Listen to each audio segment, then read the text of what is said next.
কোপাইছে, হাতে পায়ের রকাইটে লাইছে, শরীরে অনেক জখম করছে। ছেলে এখন ঢাকায় বাঁচবে কিনা এখন পর্যন্ত কোনো ডাক্তার আশঙ্কা দিতে পারতেছে না। ছেলে বলতে গেলে এক পর্যায়ে মৃত্যুই, আমরা খবর পাইছি ছেলে মারা গেছে।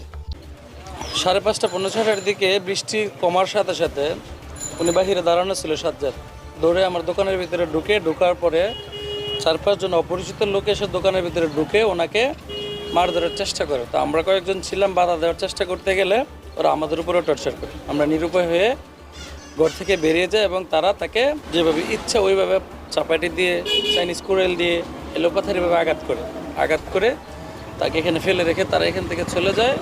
যাওয়ার সময় আবার অনেক ধরনের কথাবার্তা বলে গেছে, কেউ সামনে আসলে মারবে, এটা করবে বলে তারা চলে গেছে।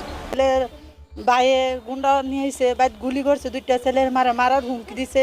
সমস্ত শরীরে ওই কাটা, চাইনিজ কুড়াল দিয়ে খালি কোবাইছে। কাম করে আমার বাবা, দিন আনে দিন খায়, আমরা গরিব মানুষ, আমরা কি বনে খালাকে বাড়ি করছি দেখে এরকম করে অপরাধ? আমার বাড়ি উঠবো কেলে, আমরা কি অন্যায় করছি? আপনি কি একটা মাইয়ার নিশা করে রাত তুলে দিবেন বড়ি খাই যা?